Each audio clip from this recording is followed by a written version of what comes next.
What's up, guys? Running it back with another replay for you, and it's going to be an Ogre Kingdoms and Khorne showdown, and it's going to be on Battle of Itza. This was from the it's a ladder game, playing against Scrambled Egg Special.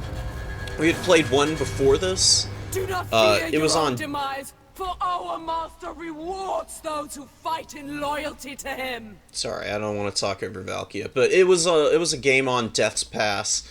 And he bounced me pretty hard. I didn't have a very good build against the Ogres on that particular map. He's bringing the same build, I'm swapping mine up, and we're going to see what happens this time. It's going to be a much better match, I can assure you.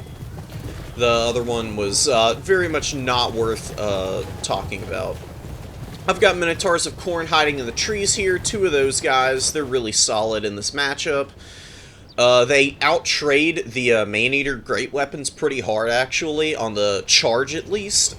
They can struggle in sustained combat against them, but they just punch above their weight class against almost every single large target. So it's worth having. I've got a couple Marauders here, and I've got some Bloodletters. And Valkia up in the sky, some Furies here. I'm sending the Hounds of the Blood Hunt to capture the number 1. And I've got the Cultists of Khorne here. These guys are pretty great. Ogres actually struggle against single entities for whatever reason. If it's a large target, they do a little better just because Mournfang Cavalry with great weapons and the Maneater great weapons are pretty good against them. But, you know, their other options don't typically do quite as well in performing. First two summons for Scrambled Egg are going to be Saber-Tusk Pack, trying to protect the Lead Belchers here. He's got 3 of the great weapons, as I already mentioned. There is a Slaughtermaster of the Great Maw with just Troll Guts, extra ingredients, immune to contact effects. It's a pretty underrated little ability, I suppose, a passive. Making yourself immune to poison and a lot of other different effects. I think immunity to fire damage as well. It's pretty nice. Cultists are just kind of getting tossed around by the Lead Belchers. I don't know how much their shields block Ogre weapons. I think it actually does help mitigate some of the missile fire. But in terms of like the actual damage that they're taking, it's not too terrible right now. About 400 loss on this guy. About 200 on this guy, and I'm just kind of accepting that he's hanging out in the backfield here. He's really not too interested in taking any of the objectives. Valkia got shot up pretty bad by the Maneater pistols. The range on them is just kind of crazy. I mean, 140 is really not that bad. Diving in with some of the Flesh Hounds just to get some damage on the Maneater Ogres, and a really nice collapse by Scrambled Egg here. Really doing a lot of damage to these poor hounds who are just getting absolutely shredded at the moment.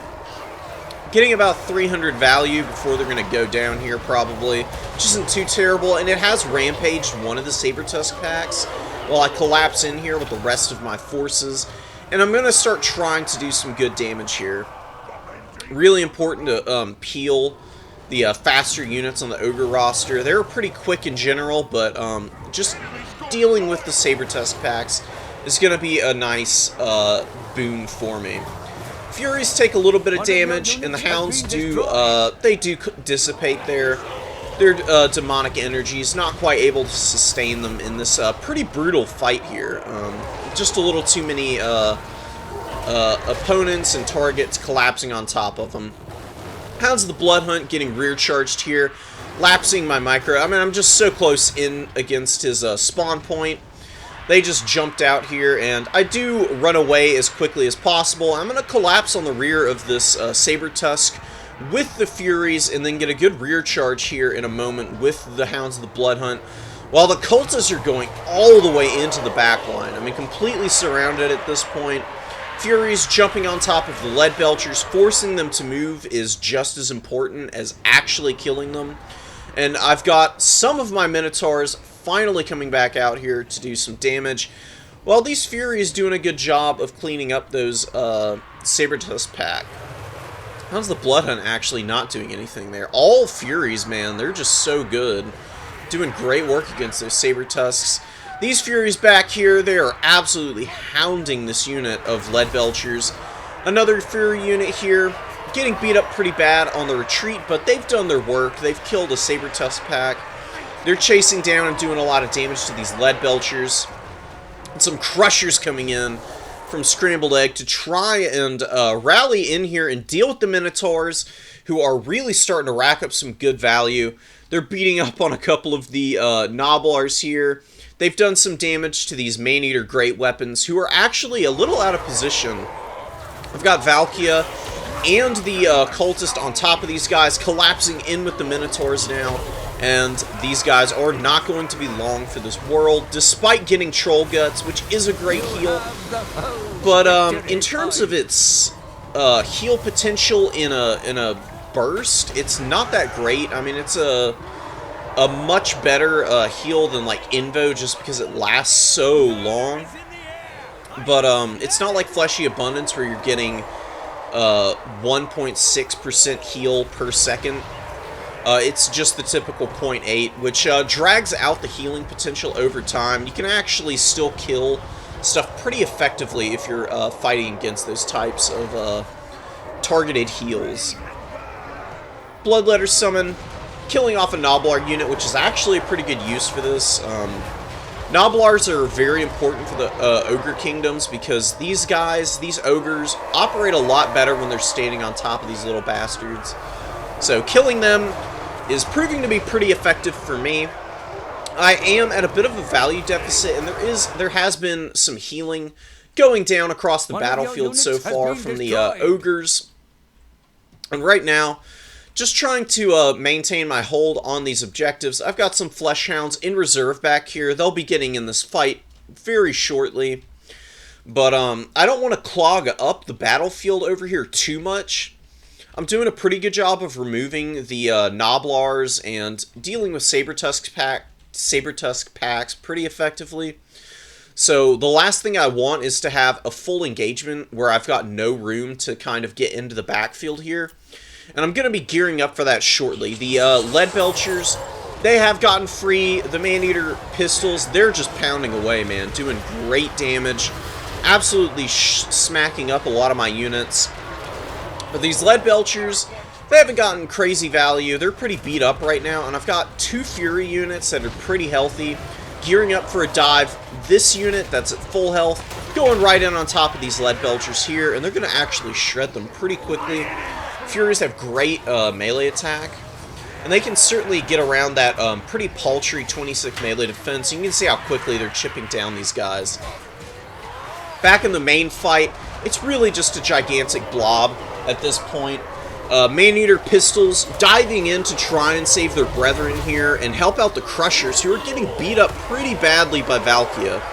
Valkia is doing some great work in here. Up to about 900 value. She'd be doing a lot hotter if she had some targets for Sloutnir. That's typically how you get some pretty great value out of her, is just casting that onto good targets. But Ogres don't really have anything to use Sloutnir against except for Gnoblars. I have used it once already. Got some pretty good damage out of it on a unit of Trappers, I believe. Back here, last Lead Belcher about to go offline. This one is effectively dead. Probably isn't even going to rally. This one finally routing it off with the Furies, Flesh Hounds, and second Fury here. And the Flesh Hounds doing some pretty good damage to the Boglars of the Mad Marshes. And just as I said, peeling Gnoblars is much more important than you would think. Maybe not the most cost-effective use of your units, but important nonetheless. And I've managed to pull a value lead finally. A lot of that, thankfully, coming on the heels of these cultists who are super healthy still. They're very good combatants, being on foot and just hounding after the ogres here. This guy getting absolutely punted across the screen by the Minotaurs, who have been doing good damage too. Valkia in a little bit of trouble. Ogre Bulls with dual weapons are a little bit better against infantry targets than most Ogre units. But they're going to struggle pretty hard against these Minotaurs here, who are very dedicated counters to these type of units. Ripping apart these guys in no time at all. And I'm going to try my best to keep them in step with the Cultists and Valkia, who are buffing up their leadership. Not a tremendous amount, but still decent enough that it's making a big difference for me.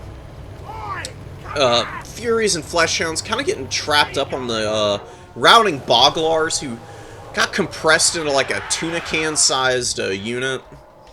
Looking a little haggard there, but nevertheless bouncing out, and Scrambled Egg has finally broken through. He is jumping onto this middle objective, but I have an absolutely stupendous ticket lead here. And I'd still have a lot of pressure in his backline. A lot of these units here are actually pretty good against what he's got out on the field. He's got a lot of just Ogre Bulls and very tattered Saber Tusks here. And it's not that Ogre Bulls are bad by any means. They are a very effective unit. But against what I have on the field, they're going to struggle a little bit. Their mobility is lacking against Fleshhounds, and they don't really have a lot of armor, only 30. Which means that Furies are able to dive on top of them and isolate them. They can actually just completely obliterate that unit when given an opportunity. And back here, the Minotaurs jumping on top of these Ogre Bulls with Valkia, some Fury support, and of course the Cultists. They're going to do some good damage here. Dismember going down, which is fine by me. These guys really don't have anywhere to go to begin with.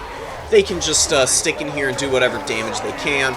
They do rout pretty quickly, but they have gotten a little bit of poke in against these Ogre Bulls, who are routing already, while this unit of dual weapons, finding some Fleshhounds of Khorne, who are doing some good poke against them as well. And the Cultists and Valkia, man, just blobbing up a lot of the value for the Ogre Kingdoms on the field right now. Moving up some Halberds, and Scrambled Egg not having an answer to these guys right now. Except maybe just trying to cycle charge them, decides to go elsewhere. I'm looking a little barren on other areas of the battlefield, but I have another Halberd wandering up to the point. Halberds are great in this matchup, but they're so vulnerable to the Ogre missile fire that I'm starting to think that it's better to keep these guys in reserve and to just start with a much wider build to try and collapse onto the Ogre missile positions before even thinking about going after anything else. And back here, managing to keep the value nice and close. Valkia is very isolated here, but it's better to keep her in combat even when she is trapped up like this, because she does fight a little bit more effectively. Trying to run her away, she's just going to get wailed on and beaten into the dirt, which is very unfavorable for you, bringing a lord like that. So she's sticking in here. I'm securing all three objectives again. The Halberds and some Chaos Warhounds proving to be absolutely vital here for holding on to this triple cap. I am going to eventually lose this if well, maybe I would. I'm not 100% sure what's going to happen into the late game. There are some lead belchers on the field, though, pounding away against these Halberds. You can see how much damage these things do when given an opportunity. But fortunately, I'm able to hold just long enough to secure the win there on points. And that's going to be it for this one. Scrambled Egg played a really great game. But pretty small army in the opening. And holding in the back there, trying to just stay away from all of my quicker units, wasn't a bad idea. He certainly traded pretty well, but Khorne showing its prowess and getting aggressive, man. I mean, pushing all the way back into the deploy zone is usually not a very good idea, but when you've got the speed of, you know, all of these Fleshhounds and Furies, you can certainly push and make something happen. You can see how well the Furies did. Actually outperforming the Fleshhounds by quite a degree there. Fleshhounds are great in this matchup, but Saber Tusk packs, Crushers with great weapons, yeah, Mornfang Cavalry with great weapons, and Man-Eaters with great weapons obviously outperform them pretty stupendously. Just being dedicated anti-large, and it really gives Furies an opportunity to shine. Just because the Ogre Kingdom roster doesn't have a lot of armor. You know, you've got Iron Guts, and the Morn Fangs, and outside of that, you're relying on the Stone Horns for armor, and that's about it. There really aren't too many great armored options for the Ogre Kingdom's roster. So Furies actually outperform most of your other units in this matchup. Fleshhounds, they can do some good work too, don't get me wrong, but it's usually better to leave the DPS work up to the Furies, because they do have better melee attack as long as their frenzy is up than Fleshhounds do. And weapon strength is not too terribly far off either. So that's going to be it for this one, guys. I hope you enjoyed it.